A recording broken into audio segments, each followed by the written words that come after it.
Good day, I'm Stephen McHugh, and this is your JIS news for Friday, January 24. Day 1 of the National Dengue Cleanup Program kicked off today at workplaces and schools. Staff members of several businesses island-wide, including here at the JIS, gave of their time to search for and destroy mosquito breeding sites within the workplace. Students too were mobilized to eradicate and prevent an infestation of the Aedes aegypti mosquito, which spreads dengue fever. In the corporate area, the Kingston High and Paradise Basic Schools were the major focus for the Education Ministry. On Saturday, the focus will be cleaning up public spaces in towns and communities, while on Sunday, the focus will be within the homes. Grandspen and Raytown in the corporate area have been selected as national projects to be led by Prime Minister Andrew Holness. Those two communities are among 36 from across the country that have been listed as critical and most in need of intervention to destroy mosquitoes and their breeding sites. The parish projects will be led by municipal corporations. Communities in need of assistance to participate in the cleanup campaign may contact their councillor or local authority. The Jamaica Crime Observatory JCO enhancement project is being further strengthened with an injection of over $16 million by the Jamaica Social Investment Fund, JIS. The funds will go towards the provision of computer hardware and software for the Jamaica Constabulary Force's crime database. It will also be used to boost human resources in the Ministry of National Security for the validation and cleaning of crime reports for submission to the JCO.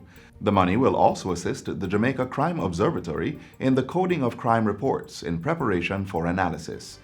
Representatives of JISIF and the JCF signed a Memorandum of Understanding for the support on Wednesday. JISIF's Social Development Manager, Mona Sue Ho, says the JCO project is critical to the country's crime-fighting efforts. So today we are formally signing this partnership, and we are hoping that this partnership will bring about a safer and better Jamaica, for ourselves and for our children. Acting Deputy Commissioner of Police Richard Stewart says the partnership with JISIF is in keeping with the suite of changes being undertaken by the government to enhance crime fighting.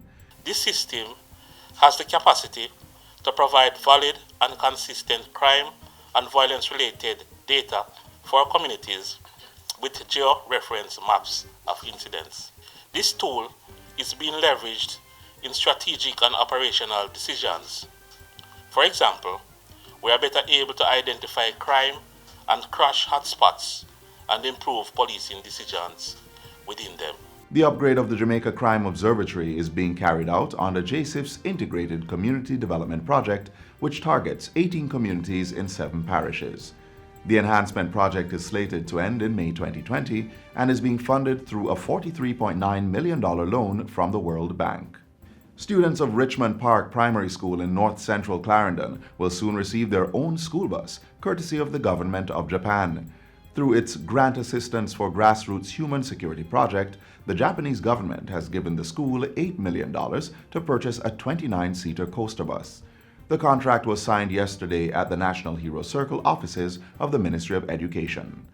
Minister with Oversight for Education Carl Samuda has commended the Japanese government for the bus. Pointing out that approximately 70% of the students have to walk to and from school at a distance of more than 3 miles daily, he says this vehicle will facilitate the children having easier access to education. Through transportation, we'll be able to ensure regular attendance at school.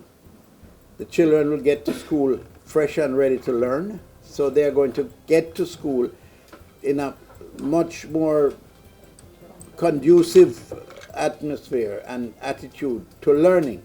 The Japanese ambassador Hiromasa Yamazaki says the agreement indicates genuine commitment by the people and government of Japan to assist Jamaica to further enhance the education for its young citizens. We value the importance of education and strongly believe that empowering people through education plays an essential role toward equitable and sustainable socio-economic development of our partner countries, such as Jamaica. Jamaican icons will be the focus of this year's Jamaica Day celebration.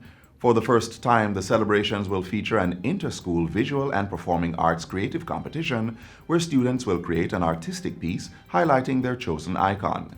Jamaica Day, which is celebrated annually, will be observed this year on Friday, February 21. The theme is Celebrating Jamaica, highlighting our icons in the arts, agriculture, and technological innovations. State Minister of Education, Youth and Information, Alando Terrelong, says school administrators should implement projects in line with the theme to ensure students become aware of the iconic works of outstanding Jamaicans. Jamaica Day is a part of the Culture in Education program, which falls under the Ministry of Education, Youth and Information. And that's it for JIS News Today. I'm Stephen McHugh. Thanks for watching.